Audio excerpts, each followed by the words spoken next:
السلام عليكم ورحمة الله وبركاته. ازيكم يا حبايبي؟ عاملين ايه؟ يا رب تكونوا بخير. رحنا النهارده السوق. بصوا جبنا شوية حاجات كده، اقول لكم على الاسعار وبعد كده نخش على الفيديو على طول. الطماطم الكيلو ونص ب10 جنيه. جبت 3 كيلو ب20.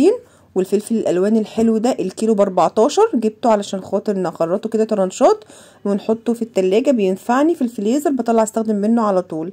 والليمون جبناه ب10 جنيه، بس الليمونه حلوه ما شاء الله، ماسكه نفسها جميله جدا ب10 جنيه. الحاجات دي كلها انا رحت السوق تمام، مش من تحت البيت ولا حاجه. وجبنا الكوسه ب10 جنيه، حلوه جدا، ان شاء الله نعمل محشي. الحاجات دي بتنفعني جدا، بستغل وجود باباهم في البيت وبنزل اسيب الولاد الصغيرين نروح السوق. الكابوتشي ب5 جنيه الواحده، جبنا برضو نحطها كده نعملها سلطه. وجبنا الجزر الكيلو وربع ب10، حلو برضو ولونه جميل بصراحه وطعمه مسكر تمام. جبنا بقى الفلفل النص ب7. الفلفل الكوب اللي هو الرومي الاخضر ده النص ب7 تمام. وقع ليمون كده في الشنطه عشان بجيب شنطه كبيره بلم فيها كل حاجتي. بصوا بس حلو يعني ما شاء الله، الفلفل ماسك نفسه وناشف وحلو. دايما تشتري الحاجه لما ناشفه الصحي عشان تعيش معاكي. الكيس اللفت دي كلها ب10 جنيه، انا مش هي عامله كام بس تقريبا هي ب10 جنيه. بصوا دي نوعين بطاطس، اول نوع اهو الكيلو وربع ب10.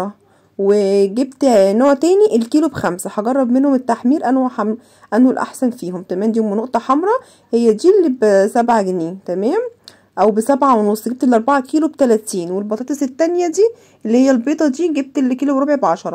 البتنجان ب10. والخيار الكيلو وربع ب10. وجبنا خضرة عشان المحشي. وجبنا بصل اخضر، انا بحبه في البيت بنضفه وبشيله في التلاجة بيبقى جاهز على الاكل.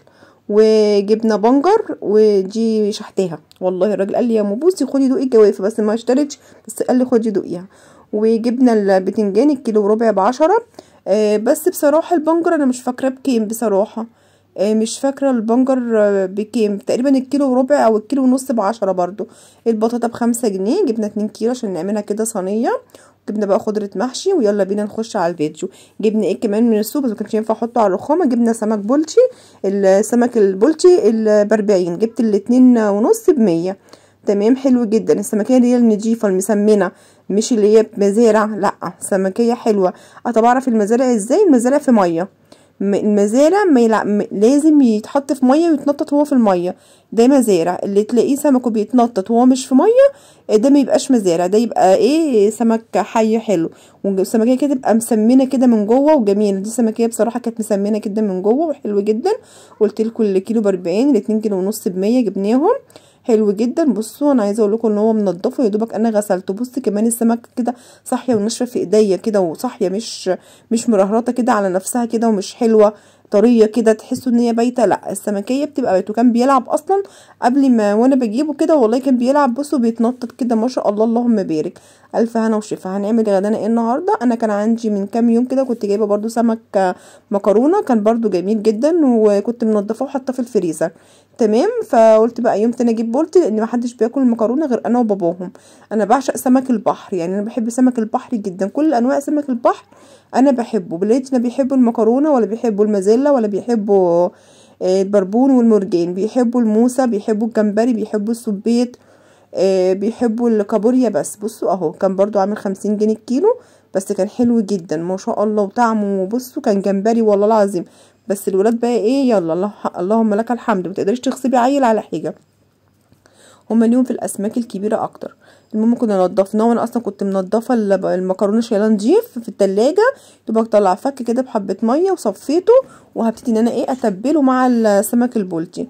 غسلنا هنا اللي كان فيها السمك، وهنغسل بقى كده مع بعض الحوض عشان نشوف هنعمل ايه بعد كده. سامعين صوت كارما بتقلد صوت ان هي طفله وبتعيط. لو انت اول مره تشوفيني بقى حطي لايك بقى كده وشير وسبسكرايب للحياه احلى مع غاد عشان يوصلك مني كل جديد تمام. خلاص شطبنا هنا الحوض. انا لازم بين كل بصوا يعني حاجه وحاجه كده عامله ليفه للحوض كده، تلاقوني ماسكه كده عماله اصبن بيها. جبنا هنا بقى البتنجان عشان نعمل احلى مسقعه في الدنيا، نعمل مسقعه كده حلوه جدا، هندخلها الفرن بالسمك. جميله جدا هتعجبكم الصوص بتاعها. بصوا كان وهم الوهم تمام. ناخد معاها كده قرن فلفل كده سبايسي عشان يحلوها، وهناخد معاها فلفل رومي او فلفل كوبي حسب ما بتقولوا في بلدكم، عشان برضك ايه يديها كده زي طعم كده وبتبقى حاجه كده وهم. غسلناهم كويس جدا وقطعناهم وجبنا هنا الطماطم اللي هنعمل بيها الصلصه. ودي نضف بقى كده بصلايه برضك هعمل بيها الصلصه، هنعملها بالثوم والبصل، بتديها كده شخصيه جميله للبصل كده. هتشوفوا الطريقه هتعجبكم قوي، اتمنى انكم تجربوها وهتعجبكم. تمام، لو وصلتوا لحد هنا بقى ما تنسوش اللايك. تمام، اهم حاجه اللايك بالله عليكم، لان اللايك هو اللي بيرفع الفيديو. شطفنا بقى حاجتنا كده وظبطنا حالنا. هنا بقى هنتبل السمك. هنا اخر خلاص عندي اكياس تاني يعني، بس هنا اخر كيسه كان فيها شويه فلفل كده الوان انا فرماه للكبده للسمك. وحطينا بقى كده معلقتين كبار من الثوم، 4 معالق كبار من الملح، معلقه كبيره كمون. دي بهارات سمك من باب الشام، تحفه يا جماعه، تحفه، فيها كميه بهارات بتودي السمك في حته تانية. ب12 جنيه الباكو ده وبيقعد معاكي ياما جدا. نقلب بقى كويس جدا، نحط كده معلقتين كبار من الخل، ونحط كده ليمونتين كده كبار حلوين. قد ايه لما بتتبلي السمك بيبقى السمك بصوا يعني طعمه حلو قوي. بس على قد ما تقدري حاولي انك ما تخليش السمك في التتبيله اكتر من ساعه، لان السمك مش زي الفراخ او اللحمه او كده. بصوا العصاره دي تحفه تحفه، ب 11 جنيه من فتح الله، بس احلى كتير من اللي هي العصاره اللي بتتعصر باليد. بصوا كميه الليمونتين عملوا لي قد ايه حلوه جدا، العصاره دي جميله جدا. نحط هنا بقى الليمونتين، نحط هنا شويه من الميه كده علشان خاطر ان احنا ايه نخلي الميه بتخلي كل التوابل تندمج مع بعض وتتبل السمك كويس. رشه كده من البابريكا. نقلب بقى كل الحاجات الجميله دي مع بعض، نبتدي بقى نتبل السمك. هنتبل سمك المكرونه الاول. قد ايه السمك ده مكرونه يا جماعه مش سحالي، في سحالي دي بتبقى كلها شوك شبه المكرونه رفيعه وحشه جدا يا جماعه، اوعوا تتخموا فيها وتجيبوها.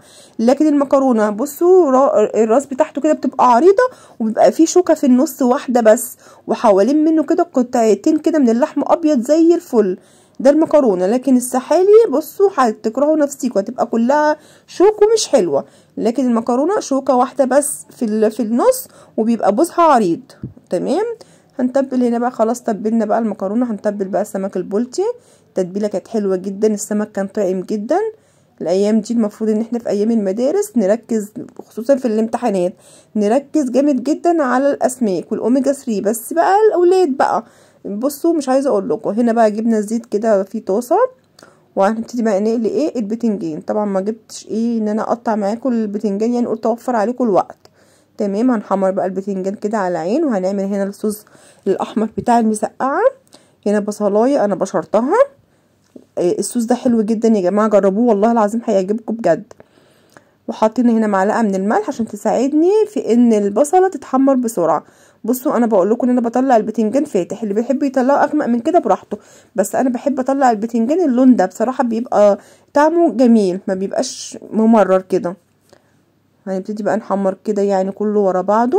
ايدك تبقى شغاله في كذا حاجه بتبقى بتنجزي. انا عايزه اقول لكم ان انا راجعه من السوق والله داخله المطبخ بعد العصر بدون مبالغه، مش عايزه اقول لك يعني ساعه ونص بالكتير كانوا اكلين يعني. بصوا ده كده كمان كان بالكتير. حطينا ايه بقى هنا، حطينا البصله. يدوبك لما دخلت على التحمير رحت حاطه معلقه توم كبيره، كنا حاطين على البصله معلقه ملح ابيض عشان تتحمر بسرعه.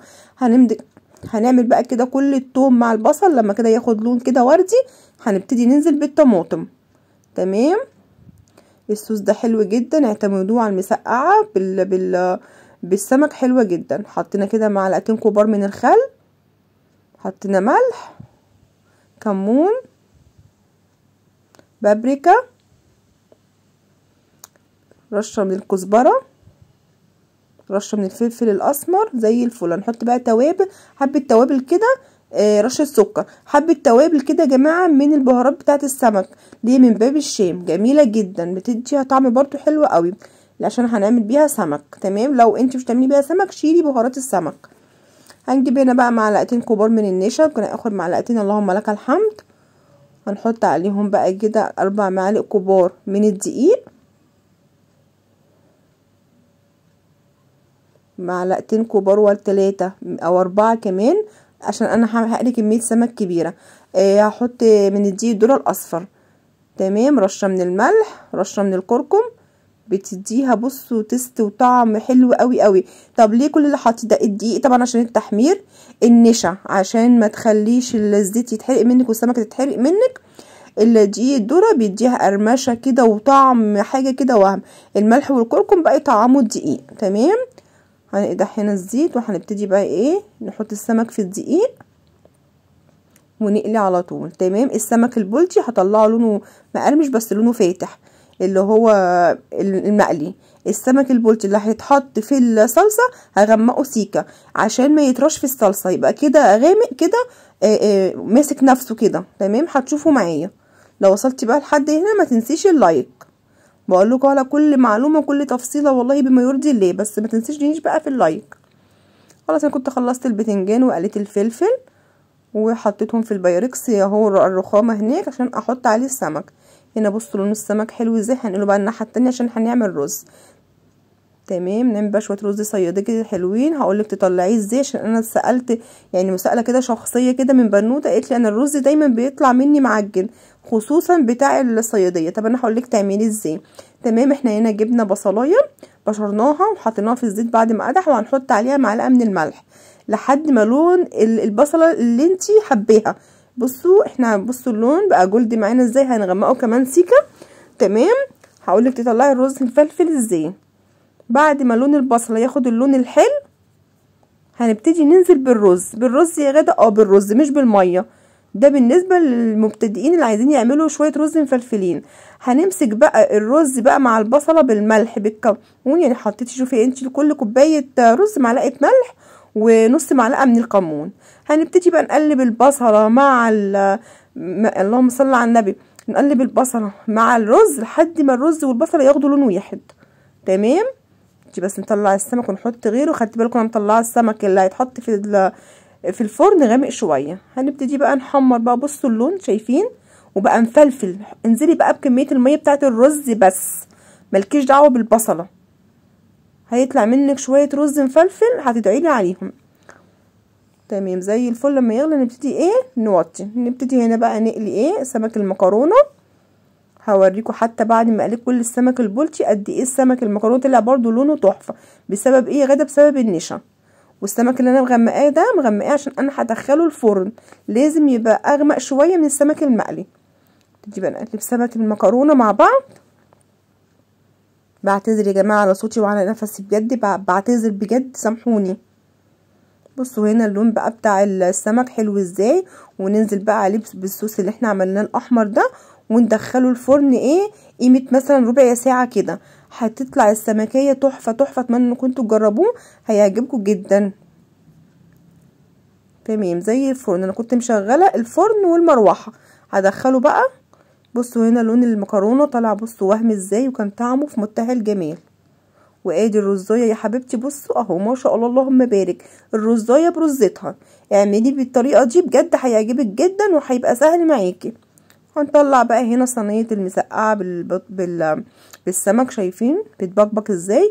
لو عايز تحمري الوش على كده ولعي الشوايه، بس انا استكفيت بكده عشان يغمسوا كده غموس بالعيش. وادي السلطه وحاجه خضره جنبها زي ما انت حابه اي حاجه خضره. وادي السمك ما شاء الله. وهنجيب مع بعض الرز. لو عجبك الفيديو بقى لايك وشير وسبسكرايب للقناه عشان يوصلك مني كل جديد.